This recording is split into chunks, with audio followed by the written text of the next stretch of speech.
ini menunjukkan bahwa kita mengikuti apa yang dikatakan Yohanes Pembaptis dalam Injil hari ini. Lihatlah anak domba Allah yang menghapus dosa dunia. Dengan kata lain, lihatlah Yesus Kristus. Dan kita hadir di sini untuk melihat Tuhan Yesus, untuk berjumpa dengan Yesus. Karena kita yakin Dialah Sang Juru Selamat kita. Meskipun kita tidak bisa melihat secara langsung dengan mata kita sendiri Yesus, kehadiran Yesus itu, namun kita bisa mengalami kehadirannya di sini, di tempat ini. Kita merasakan damai, tentram, tenang, dan gembira di sini. Kita bisa merasakan suasana yang berbeda di tempat ini daripada di tempat-tempat lain. Dengan kata lain, kita bisa merasakan kasih karunia dan rahmat Tuhan di sini.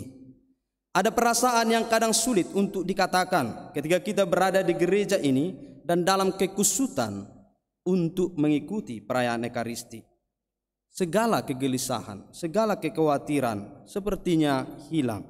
Tidak kita ingat ketika berada di sini. Benar bahwa perayaan Ekaristi adalah puncak iman kita, di mana kita yakin Yesus hadir dalam rupa roti dan Ekaristi dan dalam persekutuan kita ini. Namun Yesus tidak hanya hadir dalam perayaan Ekaristi saja. Ia hadir di mana Dia menghendaki dirinya hadir. Dia bisa hadir di rumah kita masing-masing, di tempat kerja kita, di sekolah, di tempat kita bermain, dan lain sebagainya. Intinya Yesus bisa hadir di mana Dia menghendaki untuk hadir. Memang kita tidak gampang untuk mengalami kehadiran Tuhan dalam hidup sehari-hari. Sering kita mengalami kesulitan untuk merasakan kehadirannya, melihat kehadirannya dalam hidup ini. Ada banyak faktor yang membuat kita kesulitan mengalami kehadiran Tuhan dalam hidup sehari-hari. Yang pertama tentu karena kita tidak bisa langsung melihatnya dengan mata. Tidak bisa kita sentuh langsung dengan tangan kita. Dan kita tidak bisa langsung berbicara langsung kepada Dia. Kita katakan selamat pagi juga, kan enggak. Pernah kita langsung mendengar langsung dengan telinga kita. Kemudian kehadirannya sering tidak sesuai dengan keinginan dan ekspektasi kita masing-masing. Sesuai dengan logika kita. Kita sering berpikir bahwa Tuhan itu hadir dalam peristiwa-peristiwa yang hebat, peristiwa-peristiwa yang yang luar biasa. Padahal Ia kerap hadir dalam pengalaman kita yang biasa saja, dalam tanggung jawab dan tugas hidup kita sehari-hari. Kita sering berpikir bahwa kalau Yesus hadir dalam hidup kita sehari-hari, berarti hidup kita akan selalu sukses, akan selalu gembira. Padahal kenyataannya kita sering mengalami kegagalan dalam hidup. Kita sering mengalami kesedihan dalam hidup. Memang kalau saya lihat wajah-wajah yang di sini sepertinya bukan wajah-wajah kesedihan, ya. Syukurlah kan. Tapi mungkin dari rumah tadi bisa saja mengalami wajah kesedihan, kan. Tapi ketika sampai di sini mengalami suasana, ya bisa kita katakan suasana kelahian, kesedihan itu perlahan-lahan berubah menjadi wajah yang berseri.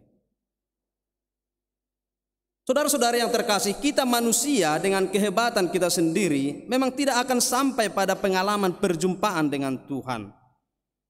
Tidak akan sampai bisa melihat Tuhan dalam hidup kita sehari-hari.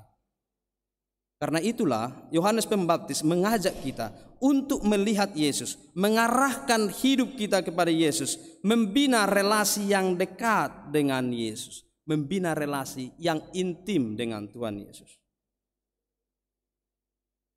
Mungkin beberapa dari kita mengalami orang-orang yang kita cintai meskipun sudah pergi, sudah meninggal dunia, bisa saja merasakan suatu kehadirannya. Tentu bukan kehadiran fisik, tapi bisa dialami kehadirannya di tengah-tengah keluarga atau dalam hidup. Lalu bagaimana kita bisa melakukan? Bagaimana kita bisa berusaha agar kita semakin terbantu, semakin maju dalam mengalami kehadiran Tuhan dalam hidup sehari-hari? Kita diundang untuk datang kepadanya, memberikan ruang pada kehadirannya dalam hidup kita sehari-hari, berseru kepadanya setiap hari, memandang salibnya setiap hari. Begitulah melihat Yesus.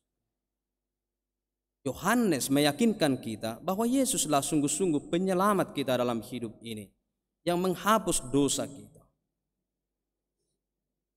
Tak seorang pun manusia mampu menghapus dosanya sendiri. Sehebat apapun manusia tak akan mampu menghapus dosanya sendiri. Dan dosa sering menjadi akar dari keterpisahan kita dengan Tuhan, ketidakpedulian kita dengan Tuhan. Dan sering juga menjadi akar dari segala masalah dan kejahatan dalam hidup ini. Karena itu, satu-satunya yang bisa menghapus dosa kita adalah Yesus Kristus sendiri. Dan itu diyakinkan oleh Yohanes Pembaptis kepada kita pada hari ini. Kalau kita perhatikan dalam hidup sehari-hari, ada orang setiap hari berdoa rosario. Tentunya ini untuk melihat Tuhan dalam hidupnya. Ada orang yang membaca kitab suci setiap hari.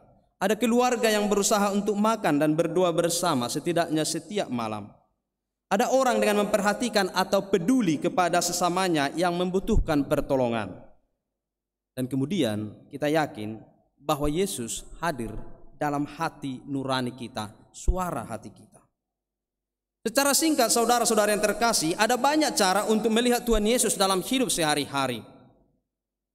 Dan kita diyakinkan juga bahwa Yesus menuntun dan membimbing kita, mengajari kita cara-cara untuk sampai pada perjumpaan dengannya, untuk bisa melihatnya dalam realitas hidup sehari-hari.